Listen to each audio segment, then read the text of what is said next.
બાણેજ ખાતે મંદિર પરિસરની સફાઈ કરી કલેક્ટરે સ્વચ્છતા સાથે પ્રકૃતિ જતનનો સંદેશો આપ્યો છે। સમગ્ર વાત કરીએ તો જિલ્લા ચૂંટણી અધિકારી અને કલેક્ટર દિગ્વિજયસિંહ જાડેજાએ ભારતના એકમાત્ર મતદાર ધરાવતા વરિષ્ઠ મતદાન મથક બાણેજની આજે સવારે મુલાકાત લીધી હતી। આ મુલાકાત દરમિયાન તેમણે બાણ ગંગેશ્વર મહાદેવ મંદિરે દર્શન કરી તેમણે મંદિર પરિસર અને આસપાસના વિસ્તારમાં સફાઈ કરી સમાજને સ્વચ્છતાનો સંદેશો આપ્યો હતો। કલેક્ટરે જિલ્લામાં આવેલા ધાર્મિક સ્થળો પર પ્રવાસનની જગ્યાએ નાગરિકો અને પ્રવાસીઓ કચરો અને ગંદકી ન ફેલાવે, દેશને સ્વચ્છ અને સુંદર બનાવવા માટે સ્વચ્છતાના અભિયાનમાં સહભાગી થાય તેવી માટે અપીલ કરી હતી। કલેક્ટરે સ્વચ્છતાની મહત્વતા વર્ણવતા જણાવ્યું હતું કે જંગલ એ પ્રકૃતિની અમૂલ્ય દેન છે। જંગલમાં ફરવા આવતા પ્રવાસીઓ વેફર, કોલ્ડ ડ્રિંક્સની ખાલી બોટલ્સ તેમજ નકામી કોથળીઓ અને અન્ય કચરો જ્યાં ત્યાં ફેંકે છે। જંગલ વિસ્તારને પ્રદૂષિત ન કરે અને કચરો કચરાપેટીમાં જ નાખે અને અમૂલ્ય જેવી પ્રાકૃતિક સંપદા જાળવવા માટે પોતાનો મહત્વપૂર્ણ ફાળો આપે। કલેક્ટર સાથે બાણ ગંગેશ્વર મહાદેવ મંદિરના મહંત હરિદાસજી સહિત મામલતદાર અને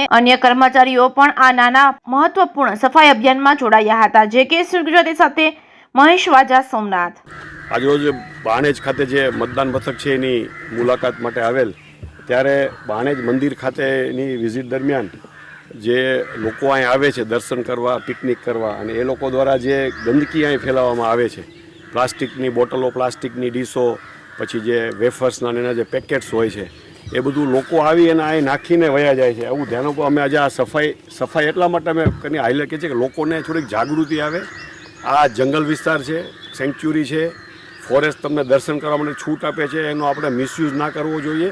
અને ભલે તમે આવો પિકનિક કરો પણ પોતાનો કચરો છે પોતે સાથે જો નાખીને ડસ્ટબિને રાખ્યા છે અને બોર્ડે મેરે છે એ પ્રમાણે કરવાની એક તંત્રની, આ જગ્યાના મહંતશ્રીની અને અમારા તમામની એક અપીલ છે કે આવી પવિત્ર જગ્યાઓ જે છે આ સેન્ચ્યુરી વિસ્તારમાં આપ જ્યારે જાઓ ત્યારે પોતાનો કચરો છે પોતાની સાથે જ લઈ જાઓ, એવી એક નમ્ર અપીલ કરવામાં આવે છે।